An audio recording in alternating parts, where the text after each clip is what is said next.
I used to get ghosted every single week. Girls would disappear mid-conversation like I never existed. But then I learned the difference between ghosting and no contact, and everything changed. Now, they're the ones reaching out months later, wondering what actually happened to me. So today, we're breaking down ghosting versus no contact. Which one actually hurts more, and which one gets you the results you really want. Let's be real for a second. We've all been there. You texted someone, things you seem so go well, but then nothing. Radio silence. The answer like they never existed. Your first instinct is probably sending that, hey, did I do something wrong text? Or maybe you're thinking about doing the same thing, just disappearing without explanation. Here's what most people don't understand. There's a massive psychological difference between ghosting someone and going no contact. And understanding this difference is the key to taking back your power in any relationship situation. So let's dive deep into both strategies, that psychology behind them, and which one actually gives you respect and results you deserve. First, let's define ghosting. Ghosting is when someone suddenly stops all communication without any explanation. No goodbye, no closure, no nothing. They just disappear. And here's the brutal truth about ghosting. It's a weak person's move. Think about it. When someone ghosts you, what are they really doing? They're avoiding a difficult conversation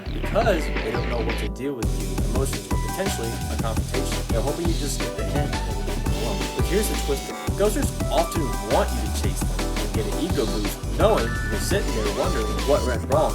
Sending those desperate texts, checking those social media, obsessive. It's a power game where they hold all the cards, but only if you're playing well. So here are my examples. The person who stops replying mid-conversation, someone who goes silent, the friend that blocks you without any explanation. The ghost thinks they're protecting themselves, but really, they're just showing you exactly who they are. So someone who can't handle basic human communication. Now, no contact, that's completely different. No contact is a conscious decision to cut off communication with someone who has shown they don't respect you or your time. The key difference is intent and power. When you go no contact, not running away from a difficult conversation, you're walking away from someone who's already shown that they're not worth your value or your energy. You're not hoping they'll chase you. You've already decided that they don't deserve access to your life. No contact is about self-respect. It's saying, I value too much to keep myself entertaining from someone who doesn't value me. So here are examples I have. Someone keeps canceling dates last minute, no contact. They only text you when they want something, no contact. They disrespected you and won't apologize, no contact. What are you doing? Here's what makes no contact so powerful. You're not waiting for the response. You're not hoping they'll change. You've already moved on mentally and emotionally. And that's the shift in energy.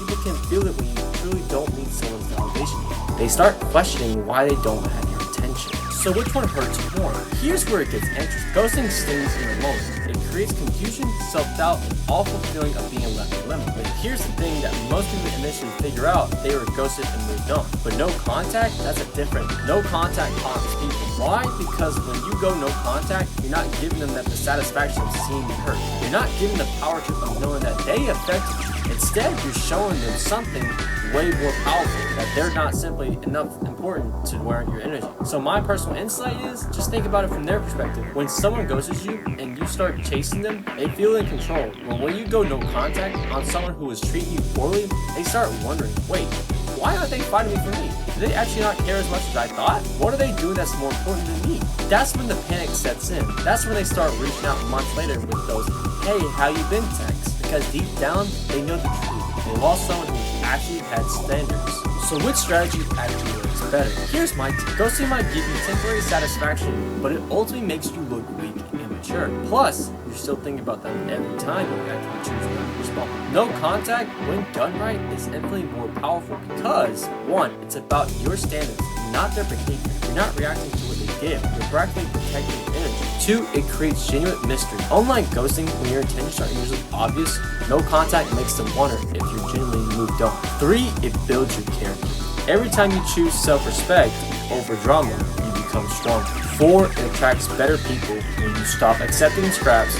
You make room for people who give you the full meal. But here's the crucial part. No contact only works if you're actually moving on, not if you're secretly hoping they'll come back. The moment you're doing it, chasing it down, it becomes just another form of game playing. If you decide no contact is the right move, here's how to do it properly. Step 1, make the decision mentally first. Don't go no contact while you're angry and emotional. Make it calm, rational choice. Step 2 is delete or mute them everywhere. Instagram, Snapchat, TikTok, everywhere. You can't move on if you're still consuming their content. Step 3, focus on yourself. Use this energy to improve your life. Hit the gym, pick up new hobbies, invest in your goals. Step 4, don't announce it. Real no contact is silence. Don't send a dramatic I'm done message. You just stop. 5, stick to it. This is where the most people fail. They break no contact the moment that the person reaches out. Don't be most people. And a warning, remember, no contact isn't about punishing someone or making them feel jealous. It's about protecting your peace, only allowing people into your life who've earned that. Here's the bottom line. Ghosting is what people do when they can't handle adult conversations. No contact is what people do when they know their worth. The real question you need to ask yourself is this: when someone shows you they don't value your time, energy, or feelings, will you keep giving it to them anyway? Or will you have enough self-respect to show them what they lost by walking away? Because here's what I learned after going from getting ghosted to weekly to having people chase me for months. The moment you stop being available to people who don't deserve you, you become incredibly attracted to people who do.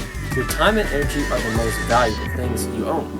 Stop giving them away for free. If this video helped you understood the difference between ghosting and no contact, smash that like button and subscribe for more content about building a genuine confidence and self-respect in dating and relationships. Drop a comment below. Have you ever successfully used no contact? What happened? I'll read every single comment and I'd love to hear your story. Until next time, remember, you teach people how to treat you, but what you accept. So stop accepting less than you deserve.